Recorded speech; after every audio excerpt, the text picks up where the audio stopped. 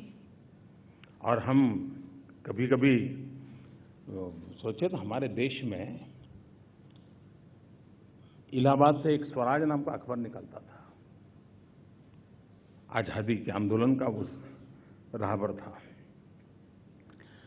और हर अखबार के बाद जब एडिटोरियल निकलता था, एडिटोरियल छपता था और एडिटोरियल लिखने वाला संपादक जेल जाता था, इतना जुल्म होता था। तो स्वराज अखबार ने एक दिन एडवर्टाइजमेंट निकाली। उसने कहा हमें संपादकों की जरूरत है, तनख्वाह में 2 सूखी रोटी, 1 गिलास ठंडा पानी और एडिटोरियल छपने के बाद जेल में निवास। ये ताकत देखिए साहब, ये ताकत देखिए। इलाहाबाद से निकलता हुआ स्वराज अखबार ने अपनी लड़ाई नहीं छोड़ी थी। उसके सारे संपादक की एक बात, जेल निश्चित थी, वो जेल जाते थे, संपादक ये लिखते थे और लड़ाई लड़ते थे। आज़ादी के आंदोलन में पत्रकारिता ने बहुत बड़ा रोल किया। हिंदुस्तान के गणमान्य लोगों का उसके साथ नाता रहा। कुछ मात्रा में तीसरा काम जो रहा, मिशन मोड पे चला है, और वो है अन्याय के खिलाफ आवाज उठाना।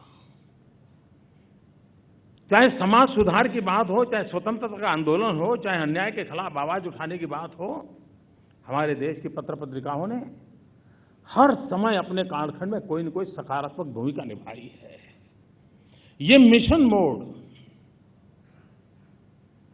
ये हमारे लोकतंत्र के लिए एक बहुत बड़ी जड़ी बूटी है। उसको कोई चोट ना पहुंचे, उसको कोई आंच ना आ जाए, बाहर से भी नहीं, अंदर से भी नहीं। ये जितनी सजगता हमारी होगी, मैं समझता हूं कि, और आज़ादी के आंदोलन की में, अब देखिए कनाडा से गदर अखबार निकलता था, लाला हरदयाल जी, और 3 भाषा में उस समय निकलता था, उर्दू, गुरुमुखी और गुजराती। और कनाडा से वो आज़ादी की जंग की लड़ाई लड़ते थे। मैडम कामा, श्यामजी कृष्ण वर्मा, ये लोग थे जो लंदन से पत्रकारिता के द्वारा भारत की आज़ादी की चेतना को सतत निरंतर जगाए रखते थे, उसके लिए प्रयास करते थे। और उस समय भीमजी खैराज वर्मा करके थे, उसको सिंगापुर में पत्रकारिता के लिए फांसी की सजा दी गई थी। उन्होंने भारत की आज़ादी के लिए ऊंचाई से लड़ रहे थे। मेरा कहने का तात्पर्य यह है कि ये कंधे से कंधा मिलाकर के चलने वाली व्यवस्था है। और दैनिक जागरण के माध्यम से इसमें जो भी योगदान दिया जा रहा है, वो योगदान राष्ट्रयाम जागराम वयम, उस मंत्र को साकार करने के लिए अविरत रूप से काम आएगा।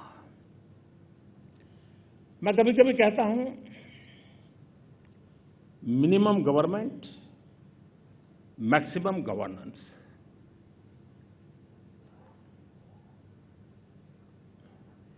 हमारे देश में एक कालखंड ऐसा था कि सरकारों को इस बात का गर्व होता था कि हमने कितने कानून बनाए।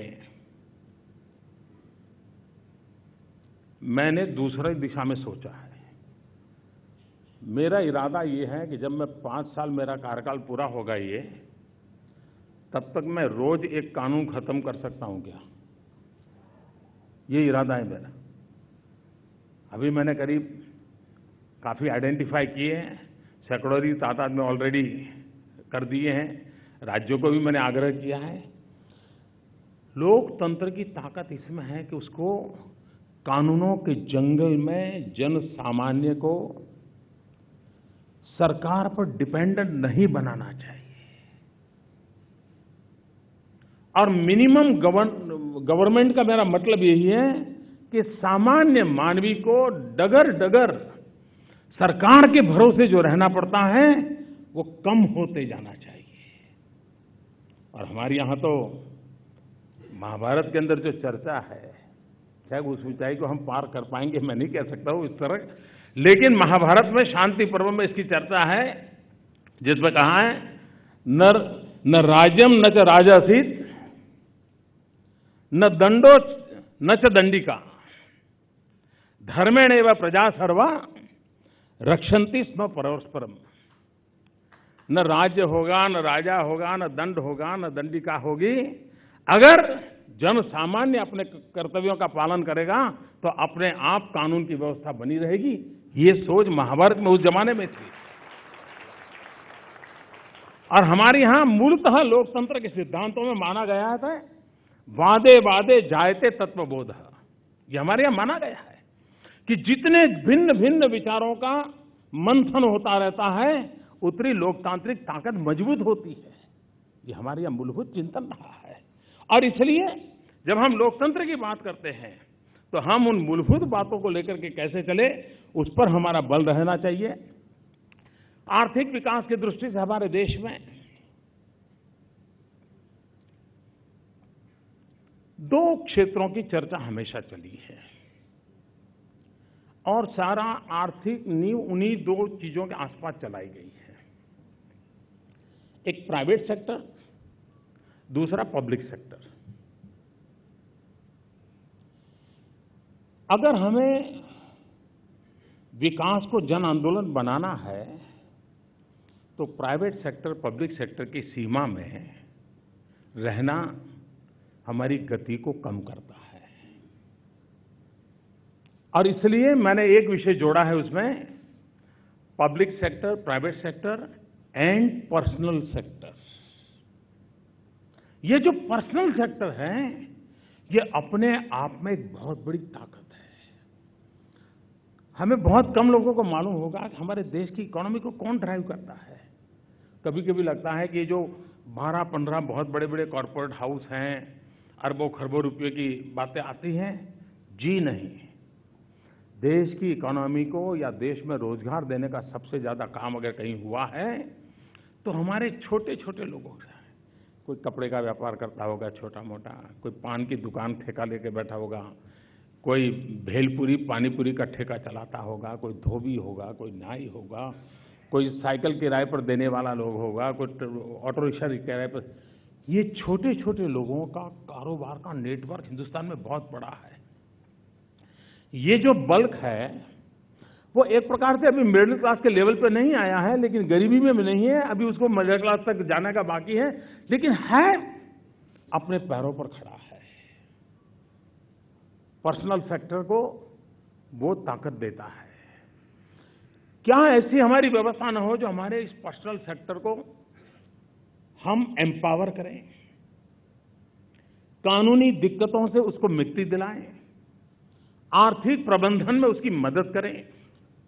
अच्छा, ज्यादातर ये लोग वो हैं बेचारों को साहूकारों के पास पैसे लेकर के काम करना पड़ता है, तो अपनी इनकम का काफी पैसा फिर साहूकार के पास चला जाता है, उसी चुंगाल में वो फंस जाते हैं।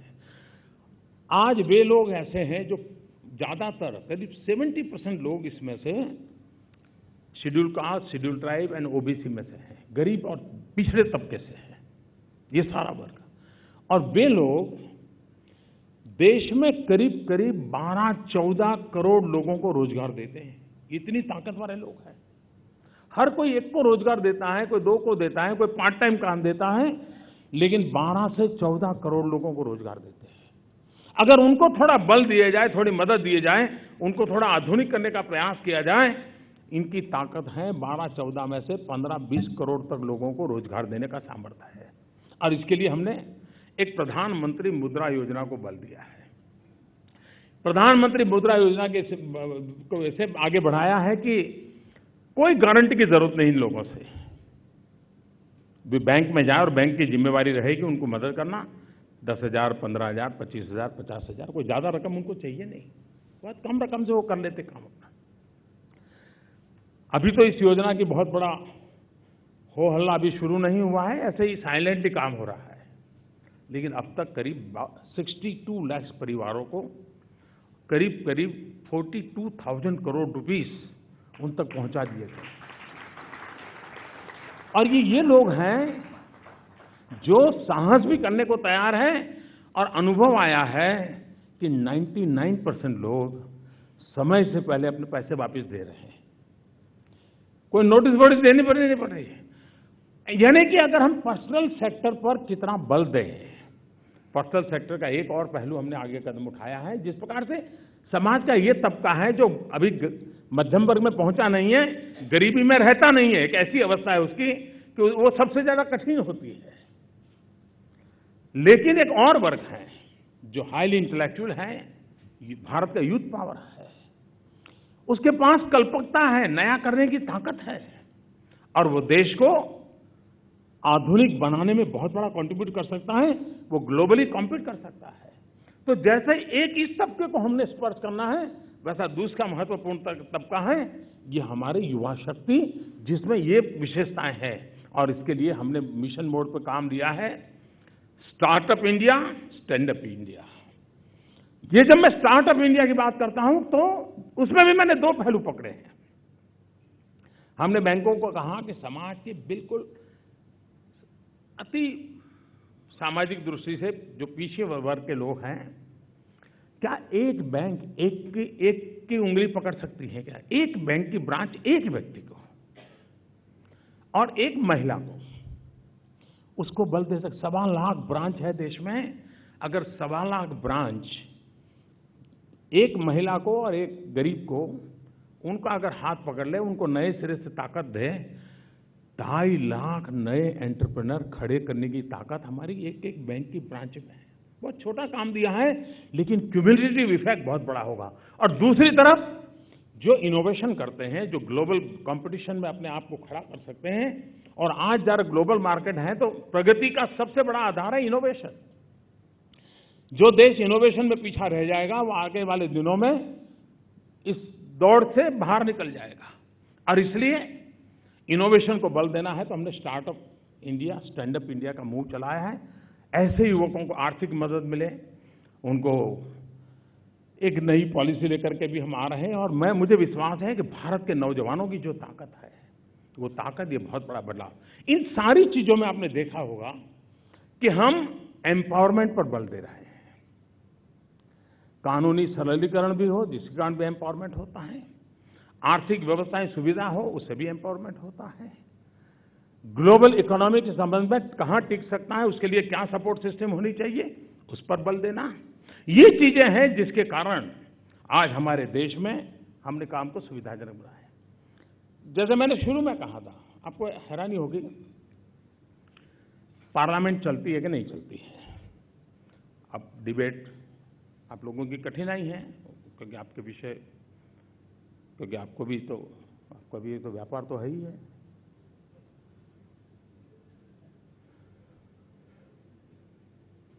लेकिन इस बार पार्लियामेंट न चलने से एक बात की तरफ ध्यान नहीं जा रहा है। एक ऐसा कानून लटका पड़ा है, और आज सुनने के बाद आपको भी लगेगा भाई ये काम नहीं होना चाहिए क्या। हम एक कानून लाए हैं जिसमें गरीब व्यक्ति जो नौकरी करता है उसके बोनस के संबंध में, अभी अगर मंथली उसकी 7,000 रुपया से कम इनकम है तो बोनस का हकदार होता है, और 3,500 रुपये तक उसको बोनस मिलता है।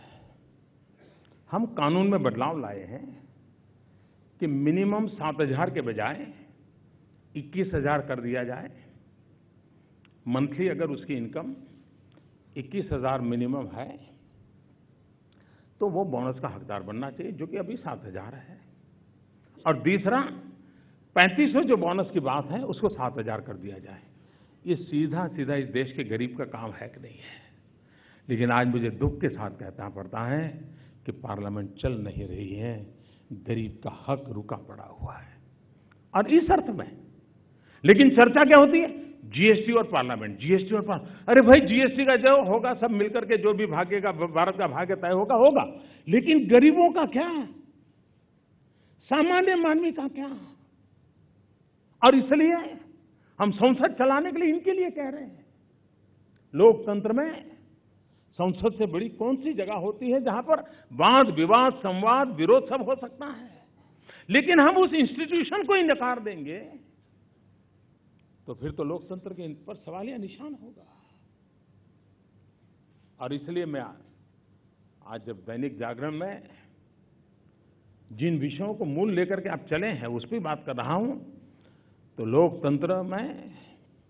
लोकतंत्र का मंदिर हमारी संसद, उसकी गरिमा और सामान्य मानवीय के हितों के कामों को फटाफट निर्णय करते हुए आगे बढ़ाना, ये देश के लिए बहुत आवश्यक है। उसको हम कैसे गति दें, कैसे बल दें और उसको हम कैसे परिणामकारी बनाएं। बाकी तो मैं सरकार की विकास यात्रा के कई मुद्दे कह सकता हूं, लेकिन मैं आज उसको छोड़ रहा हूं, यही काफी हो गया। बहुत बहुत धन्यवाद।